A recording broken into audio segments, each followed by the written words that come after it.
Hello there. Very happy as usual to be in touch with you with a very interesting topic, the power of concentration or the power of focus. We human beings, we are all gifted with two gifts, precious gifts, valuable gifts by the Almighty.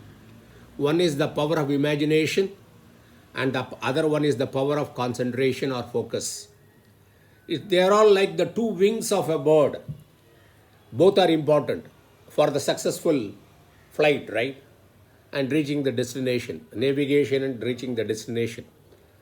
The destination is expressing our full potential for the common good of all and be happy and successful. That's the objective of our life, right? So how much gifted we are.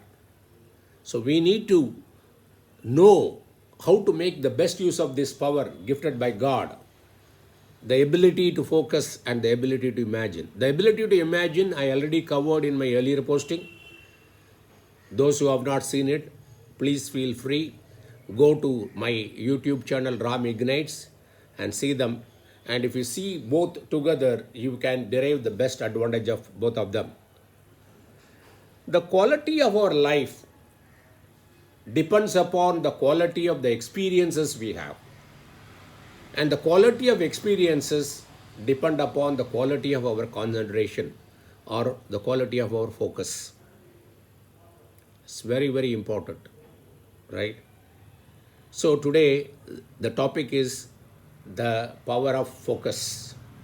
I would like to cover this topic under 6 headings. 1, introduction. Then second, who are the target audience, for whom it is. For everybody it is useful, but specifically for whom. Third is definition. Fourth one is the techniques. Fifth one, benefits. Sixth one is the conclusion. So now let us start with the introduction. Focus is the finest manifestation or expression of our vital energy. Our vital energy, how we make use of them, it depends upon what we think and where we think and where we focus our attention. So it's very important. The topic is very important. Focus is the ability all of us can learn and develop. That is the idea of this posting. Okay. And now let's do an experiment. Okay.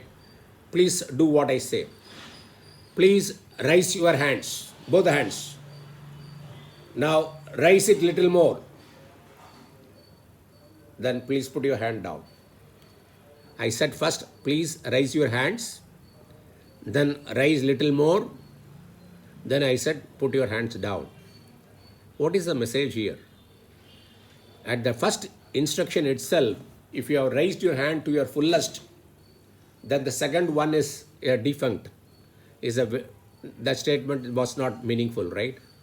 But when we say raise more, we do it, right? So there is always scope for improvement. In Japan, they call it as a continuous improvement, incremental improvement. They call it as Kaizen. So Kaizen is there. So even in focus also, wherever we are today, we can improve it further. Okay, the ability, the quality of our life depends upon where we put our mind to and how much we put our mind to.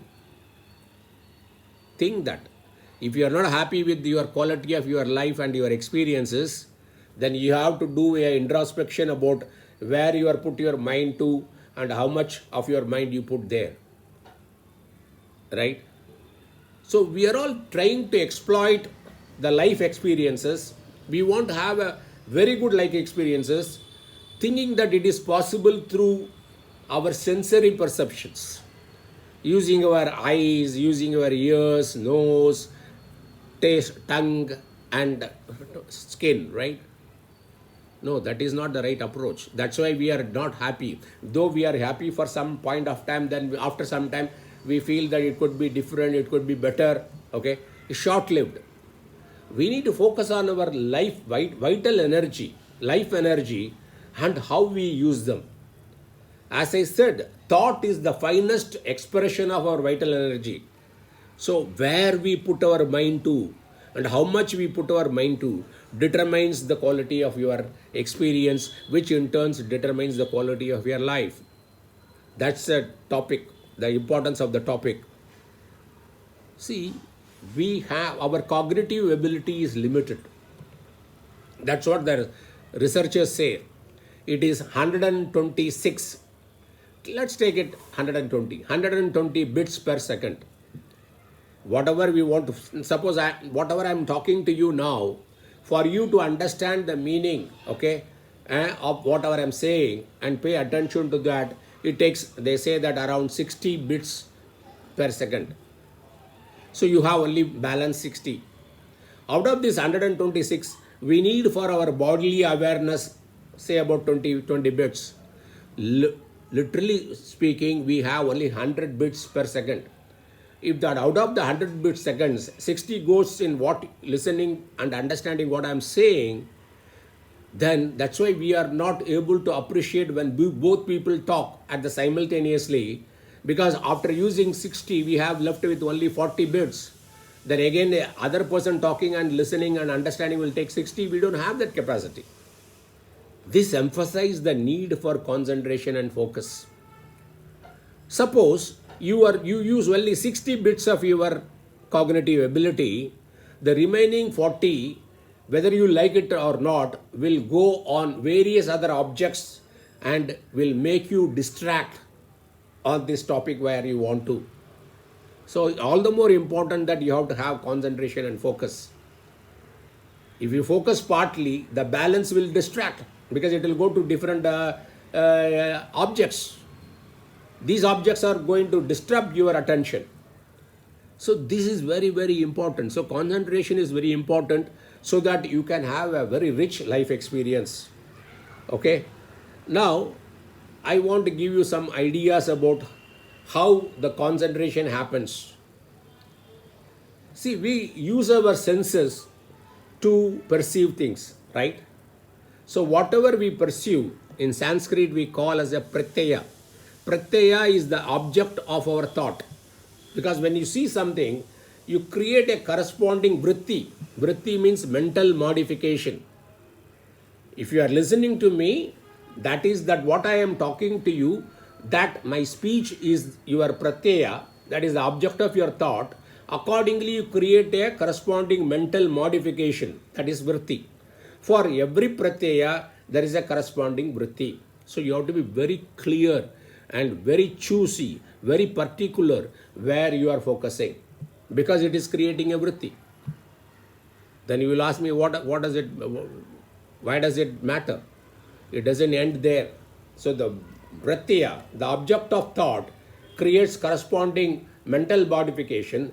That in turn creates a mental imprints, subconscious mental imprints.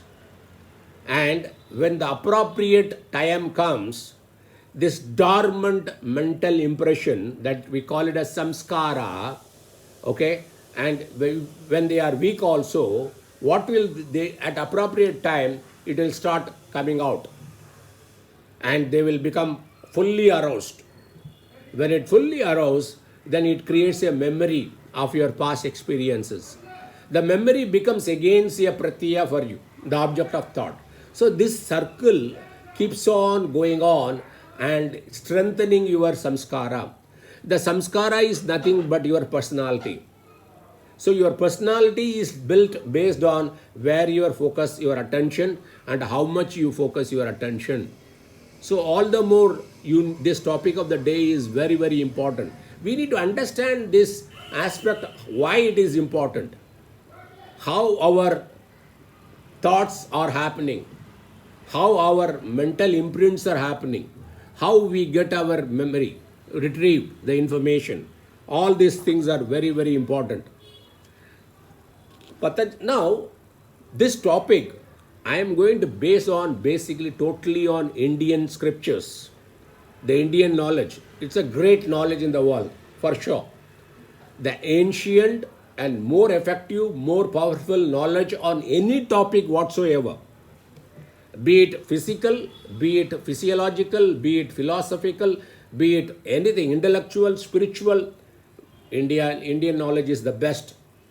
Even today it is time tested.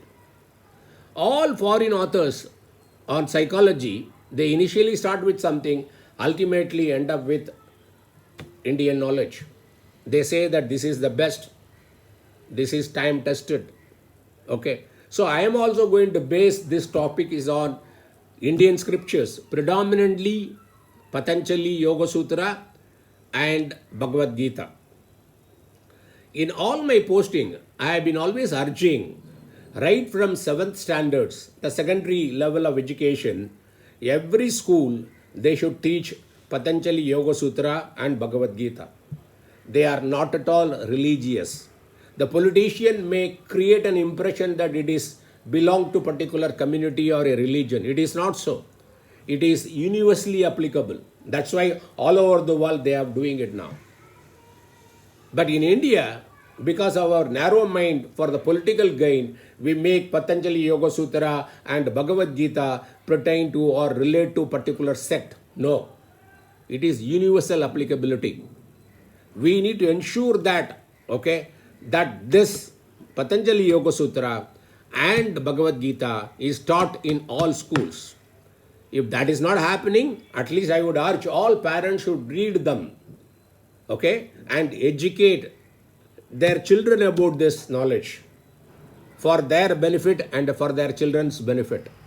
So I have based my posting on Patanjali Yoga Sutra predominantly and Bhagavad Gita. According to Patanjali, we have 5 states of mind. See that how much study he has done. Patanjali is the father or a pioneer of psychology.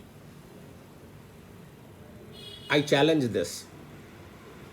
Freud or Jung or everybody, they came later.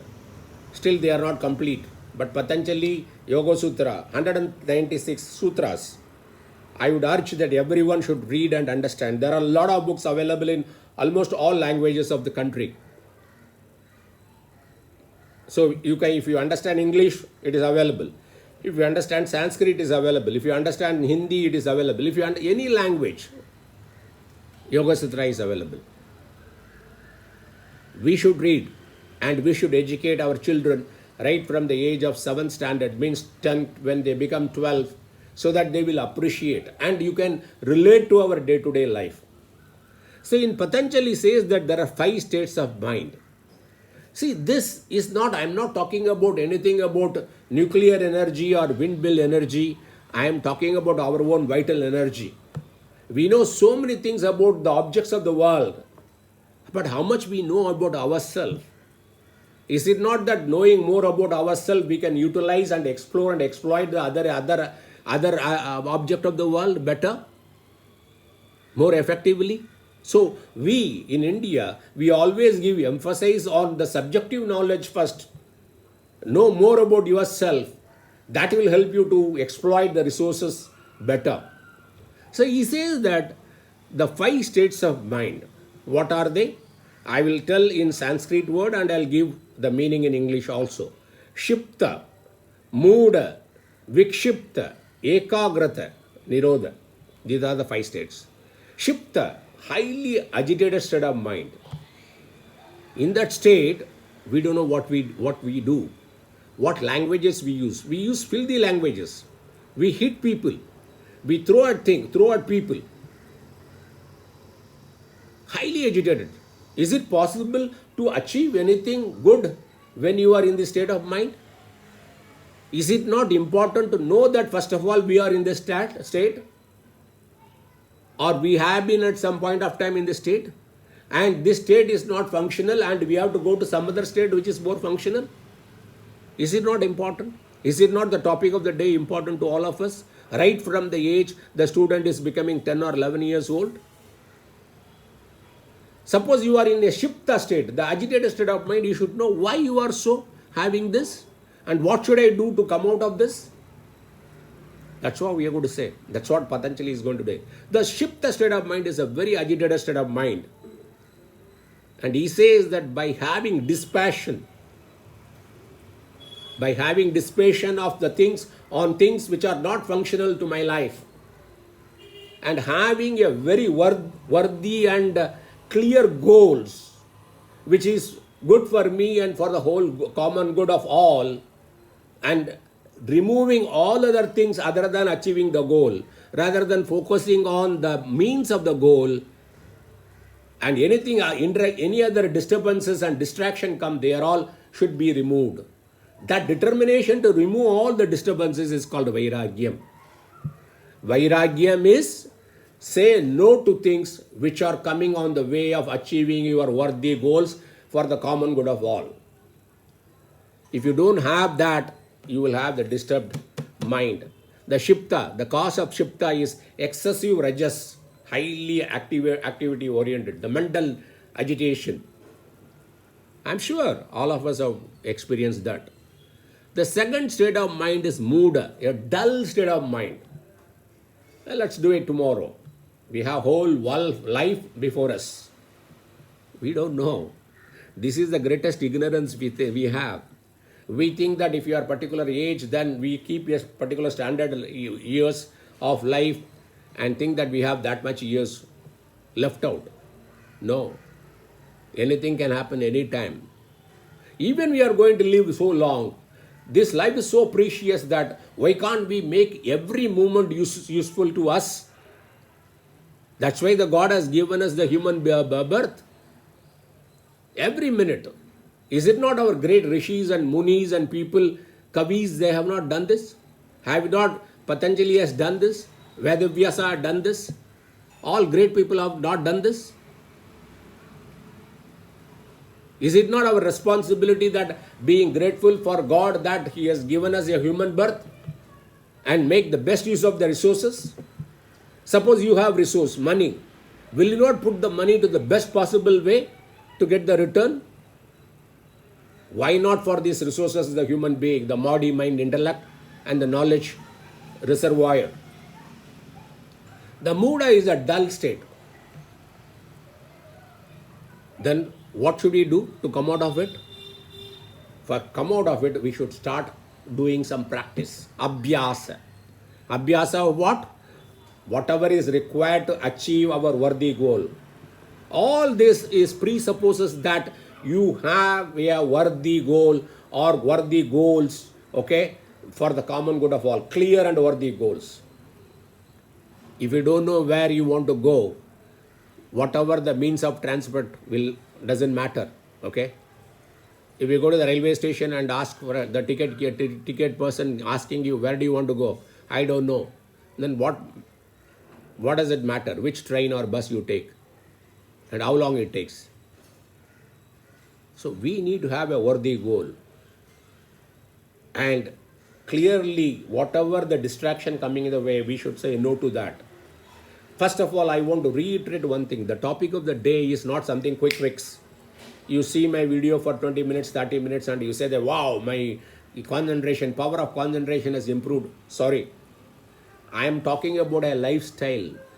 It's a way of living. Once you adopt to this way of living and continue to do so, it's not like that 1 month I have a good way of life and the next month onwards I'll do whatever you want. No. We are talking about something permanent, which our role model, our great grandfathers, our rishis and munis and like Patanjali and all these people, they have done and they have shown it that it is possible. So it is not easy, and anything you get easy will go also easy. So the third state of mind is vikshipta, oscillating mind. We sometime here, sometime here. We are not able to focus. We are preoccupied with something. We are conditioned with something, with our beliefs and values, and we are not open. We are not open to new things and learnings. This is the third stage. So the Shipta, the agitated state of mind, Muda, the Shipta state of mind, the agitated state of mind is called monkey mind.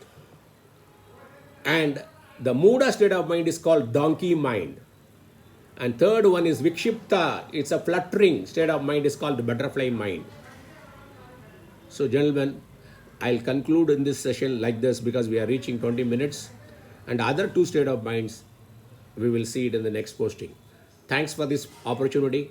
I'm highly excited to share with this. Thanks for this opportunity to share. Thank you very much.